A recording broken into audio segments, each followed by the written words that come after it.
ಪ್ರತಿಭಟನೆ ಮಾಡ್ತಿದ್ದೀವಿ. ಇದ್ರ ಉದ್ದೇಶ ಭಾರಿ ಸಿಂಪಲ್ ಆಗಿದೆ. ಯಾರೂ ಕೂಡ ನಾಗರಿಕರು ಒಂದು ಹಿಂದೂ ಸ್ವಾಮೀಜಿಗಳ ಬಗ್ಗೆ ಯಾವುದೇ ಧರ್ಮದವರಾಗಿರ್ಬೋದು ಅವರ ಬಗ್ಗೆ ಒಂದು ಪಬ್ಲಿಕ್ ಪ್ಲ್ಯಾಟ್ಫಾರ್ಮಲ್ಲಿ ಕೆಟ್ಟಾಗೆ ಮಾತಾಡಬಾರ್ದು ಅಂತ ನಮ್ಮ ಕಳಕಳಿಯ ಮನವಿ. ನಾವು ಯಾರೂ ಕೂಡ ಒಂದು ಸ್ವಾಮೀಜಿಗಳ ಬಗ್ಗೆ ಮಾತಾಡೋ ಅಂಥ ದೊಡ್ಡವರಾಗಿಲ್ಲ. ದಯವಿಟ್ಟು ಮಾತಾಡಬೇಡಿ ಅಂತ ಕೇಳ್ಕೊತೀವಿ. ಮುಂದಿನ ದಿನಗಳಲ್ಲಿ ಇದೇ ಥರ ಬಾಯಿ ಕಂಟ್ರೋಲ್ ಇದ್ದರೆ ಎಲ್ಲರೂ ಇದೇ ಥರ ಮಾತಾಡ್ತಿದ್ರೆ ಇನ್ನೂ ದೊಡ್ಡ ಮಟ್ಟದಲ್ಲಿ ಪ್ರತಿಭಟನೆ ಮಾಡ್ತಿದ್ದೀವಿ. ಇವತ್ತು ಸುಮಾರು ಜನ, 100 ಜನ ನಮ್ಮ ಜೊತೆ ಬಂದಿದ್ದಾರೆ. ಎಲ್ಲರ ಉದ್ದೇಶ ಸಿಂಪಲ್ಲು. ಯಾಕೆ ಇಷ್ಟು ಜನ ಬಂದಿದ್ದಾರೆ ಅಂದರೆ ಇದು ಯಾರು ಇಂಡಿವಿಜುವಲ್ ಆಗಿ ಮಾಡ್ತಿರೋ ಸ್ಟ್ರೈಕ್ ಅಲ್ಲ. ಎಲ್ಲ ಅವರೇ ವಾಲಂಟಿಯರ್ ಆಗಿ ಬಂದು ಇಷ್ಟು ಜನ ಸೇರಿದ್ದಾರೆ ಅಂದರೆ ಅವ್ರಿಗೆ ಧರ್ಮದ ಮೇಲೆ ಪ್ರೀತಿ ಇದೆ, ಗುರುಗಳ ಮೇಲೆ ಪ್ರೀತಿ ಇದೆ.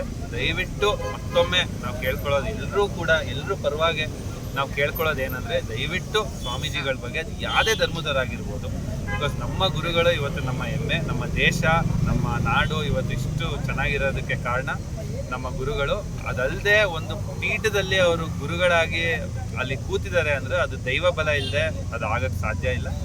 ಸೊ ಆ ದೈವ ಬಲದಿಂದ ಅವರು ಗುರುಗಳಾಗಿ ಆ ಪೀಠದಲ್ಲಿ ಕೂತಿರ್ತಾರೆ. ಅಂಥ ಅವ್ರ ಬಗ್ಗೆ ಮಾತಾಡಿದರೆ ದೇವ್ರ ಬಗ್ಗೆ ಮಾತಾಡಬೇಕೆ. ದಯವಿಟ್ಟು ಕೂಡ ಯಾರೂ ಯಾವುದೇ ಪಾರ್ಟಿಯವರಾಗಿರ್ಬೋದು, ಯಾವುದೇ ಪಕ್ಷದವರಾಗಿರ್ಬೋದು, ಯಾವುದೇ ಜಾತಿಯವರಾಗಿರ್ಬೋದು ಸ್ವಾಮೀಜಿಗಳ ಬಗ್ಗೆ ಮಾತಾಡಬೇಡಿ ಅಂತ ನಾವು ಇವತ್ತು ಕೈ ಮುಗ್ದು ಕೇಳ್ಕೊಳ್ಳೋಕೆ ಇಷ್ಟಪಡ್ತೀವಿ. Thank you. Shri doctor Nirmalanandanatha ಮಹಾಸ್ವಾಮೀಜಿಯವರಿಗೆ ಶ್ರೀರಂಗಪಟ್ಟಣದ ಒಂದು ಮಠದ ಕಾರ್ಯಕ್ರಮದಲ್ಲಿ ಒಂದು ಆದಿಚುಂಚನಗಿರಿ ಮಠದ ಸದ್ಭಕ್ತರ ಭಾವನೆಗಳಿಗೆ ಧಕ್ಕೆ ಆಗೋ ರೀತಿಯಲ್ಲಿ ಅಲ್ಲಿಯ ಶಾಸಕರು ಒಂದು ಹೇಳಿಕೆಯನ್ನು ಕೊಟ್ಟಿರ್ತಾರೆ. ಅದು ಇಡೀ ರಾಜ್ಯವ್ಯಾಪಿ ಎಲ್ಲ ಭಕ್ತರಿಗೂ ಅದು ನೋವು ಕೊಡುವಂಥ ಸ್ಥಿತಿ ಇದೆ. ಇವತ್ತು ಆದಿಚುಂಚನಗಿರಿ ಮಠದಲ್ಲಿ 16 ಶಾಖೆಗಳು, 650ಕ್ಕೂ ಹೆಚ್ಚು ವಿದ್ಯಾಸಂಸ್ಥೆ, ಎಲ್ಲ ಗ್ರಾಮೀಣ ಪ್ರದೇಶದಲ್ಲೇ 80 ಭಾಗ ಇರ್ತಕ್ಕಂಥ 16 ಆರೋಗ್ಯ ಕೇಂದ್ರಗಳು. ಅದ್ರ ಜೊತೆಗೆ ಸ್ವಾಮೀಜಿಯವರು ದಿನನಿತ್ಯ ಭಾನುವಾರ ಒಂದಿನ ಕ್ಷೇತ್ರದಲ್ಲಿ ಇರೋದು ಬಿಟ್ಟರೆ ದಿನನಿತ್ಯನೂ ಕೂಡ ಗ್ರಾಮೀಣದ ಪ್ರದೇಶದ ಹಳ್ಳಿಗಳಲ್ಲಿ ಧರ್ಮ ಸಂಘಟನೆ, ಸಮಾಜದ ಸಂಘಟನೆ, ದೇಶ ಕಟ್ಟೋ ರೀತಿಯಲ್ಲಿ ಭಾಳ ಯಾವಾಗಲೂ ಕೂಡ ಕನಿಷ್ಠ ಒಂದು ದಿನಕ್ಕೆ 300-400 ಕಿಲೋಮೀಟ್ರು ಪ್ರಯಾಣ ಮಾಡಿ ಧರ್ಮವನ್ನು, ಸಮಾಜವನ್ನು ಕಟ್ಟುವಂಥ ಕೆಲಸ ಮಾಡ್ತಾರೆ. ಪರಮ ಪೂಜ್ಯ ಶ್ರೀಗಳು ಆದಿಚುಂಚನಗಿರಿ ಮಠದ ಪೀಠಾಧ್ಯಕ್ಷರ ಜೊತೆಗೆ ಅವರು IIT-ನಲ್ಲಿ ವಿದ್ಯಾಭ್ಯಾಸ ಮಾಡಿರ್ತಕ್ಕಂಥ ಸ್ವಾಮೀಜಿಯವರ ಹತ್ರ ಯಾರೇ ಮಾತಾಡೋಕ್ಕೂ ಕೂಡ ಸರ್ವ ಸ್ವತಂತ್ರರು.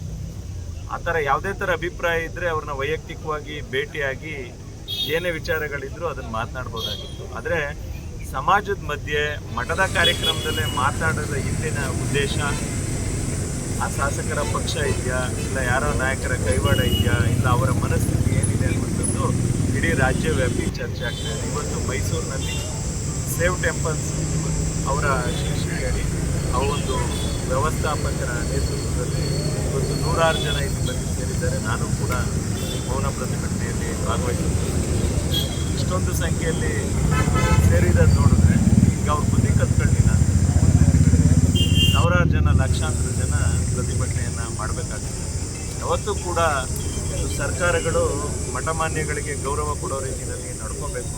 ಅದೇ ರೀತಿ ಮಠಮಾನ್ಯಗಳದ್ದು ಏನೇ ತಪ್ಪುಗಳಿದ್ರು ಅದನ್ನು ಒಂದು 4 ಗೋಡೆಗಳ ಮಧ್ಯೆ ಕೂತು ಚರ್ಚೆ ಮಾಡುವಂಥ ಇದು ವಿಚಾರಗಳಿರುತ್ತೆ.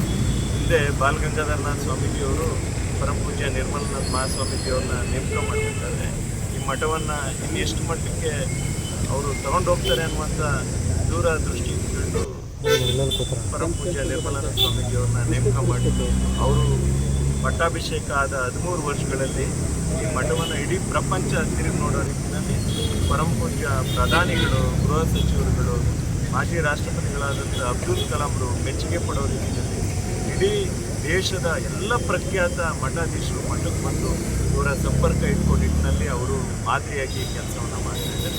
ಹಳೆ ಮೈಸೂರು ಭಾಗದಲ್ಲಿ ಆದಿಚುಂಚನಗಿರಿ ಮಠ, ಸುತ್ತೂರು ಮಠ ಮತ್ತು ಸಿದ್ಧಗಂಗೆ ಮಠ ಸರ್ಕಾರಗಳು ಮಾಡೋಕ್ಕಾಗದೇ ಇರುವಂಥ ಒಂದು ಅನ್ನ, ಅಕ್ಷರ, ಮಾಡ್ಕೊಂಡು ಸಮಾಜ